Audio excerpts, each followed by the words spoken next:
Today I'd like to show you an aspect of the work which is really easy to understand, so we can actually see it on the physical material world. And what we're looking at here is a dissection of the globe, this being a demarcation of the 38th latitude north. So obviously the globe is divided north to south at the 0 degrees of Greenwich Mean Time, and then it is at the 0 point of the equator divided east to west. And then we take our longitudinal and latitudinal coordinates from there. So these delineation points, kind of 15 degrees, 360 degrees around, and then the other way. So I'm going to turn my camera. I just want you to remember this, and I'll talk to you about what we're actually seeing. So what I'm doing is moving longitudinally south up to north through Spain and France at the moment. And as I do so, I am touching on 0 points of time. So near Greenwich Mean Time, or what used to be the 0 point of time, the Paris Meridian, and even before that in El Hierro in Gran Canaria, where the Greeks in 117 AD placed a 0 point there. So I'm working, let's make that time. And then when we move latitudinally, let's call that space. So I'm working on axes. And as I move up, not only am I touching on points of historical interest that could do with healing, particularly around things like, a lot of conflict is centered around religious contexts.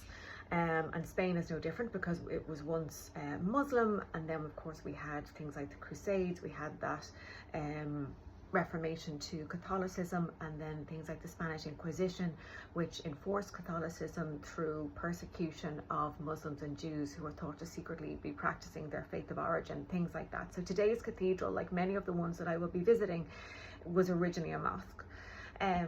But as I am in that point, it needs healing, but I am sending it latitudinally, so that is going around the globe at that level. So today, for instance, we're between 37 and 38 degrees latitude.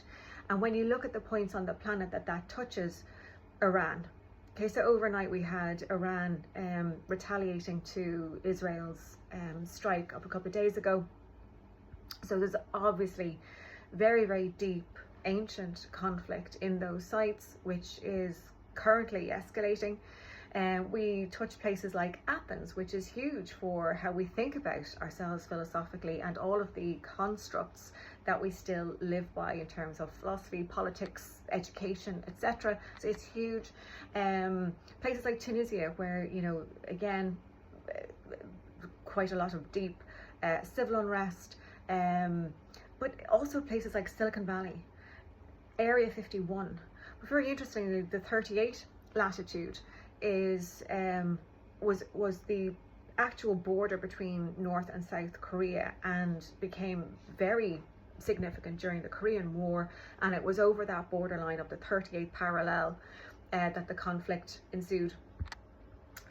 So I'm sure I'm missing loads, or even Sicily, and we have Mount Etna, because remembering that as I work on the planet energetically, we're seeing a rise in tectonic, volcanic and seismic activity around the globe. So we have Mount Etna who erupted recently, so things like that. So as I move up through the countries, as far north as I go on the work is around 48, and that's at Notre Dame in Paris. And when we reach that point, latitudinally we have Ukraine, Myanmar. So there's so much being accessed through this axis that I'm working on as I go. And the thing about the axis is, I'm going to set my phone down for a second so I can just use my hands demonstrably. So this is what we're doing across the globe. And when you think about the axis represents space and time. And in ancient cultures, of course, this was symbolic of the equinoxes and the solstices. and moving through space and time through marking these points in our calendars, which are entirely relevant to how we experience life, manifestation, and our place in the universe.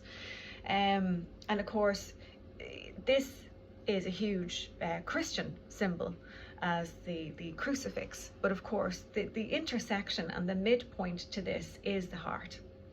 It is rhythm itself. It is that pulse of creation. And this is what I'm working with, so that we can come back to the heart. We can come back to that's the 0 point. That is the actual 0 point that we're working with, is that heart of creation itself. And it's getting back into rhythm and synchronized to its pulse, because we have become out of that resonance into dissonance. And so we're moving from creation to, we're in destruction, we're in chaos. And it's bringing it back to that. So it's very representative of the heart itself and the 4 chambers of it, and how life flows in and out and in and out and in and out with the oxygen and the blood and everything.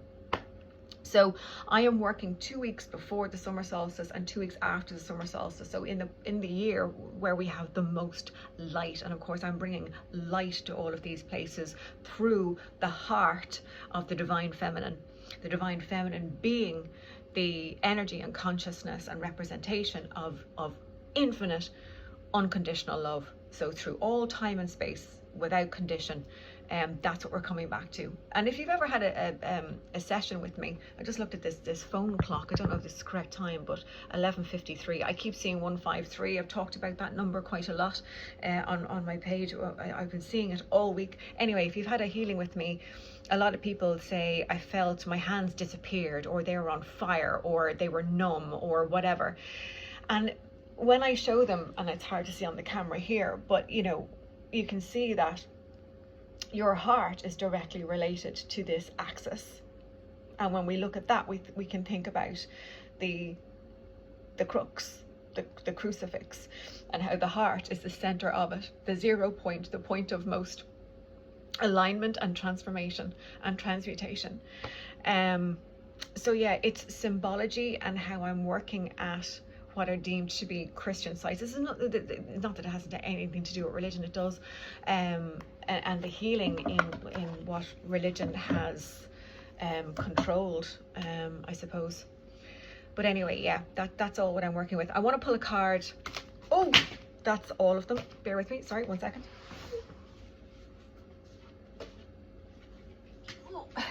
I just want to pull a card because I was meant to do this yesterday and I forgot. Excuse me. Jeepers. I mean, it's the alpha and the omega. Every ending is a new beginning. And like this speaks to, again, that cycle of life and death, life and death, life and death through the axis, through the 4 chambers of the heart, beginning and ending, beginning and ending. There is no beginning, there is no end. Even in Christian philosophy, when it speaks about the end times, if you will, particularly with like the book of Revelation, which I've spoken about quite a lot, and people talk about the end times. It should really be about the new times, because people focus on the ending and it being like, apocalyptic, but an apocalypse is an unveiling, it's a revealing, and this will be a revelation of what we actually are, which is, we are the creators. God is us, God, if you will, whatever you think of that as, that original point of consciousness. So yeah, the alpha and the omega, couldn't think of anything better to come up for what we've just discussed. It contains it all. I won't elaborate on it because it's coming up to 10 minutes on the video, but I hope that this gives you an insight into what's happening today. I'll be entering the cathedral today at 4:44 in the afternoon. Of course, that's Spanish time. Please do think of me then, and even if you want to go into meditation and imagine divine, angelic, loving, heart-based consciousness and light going from your heart out in both directions to the earth and bringing healing to all of the places on the planet that need it most at this time, to come back into coherence and to resonance with the unconditional love that we truly are. I'll talk to you later.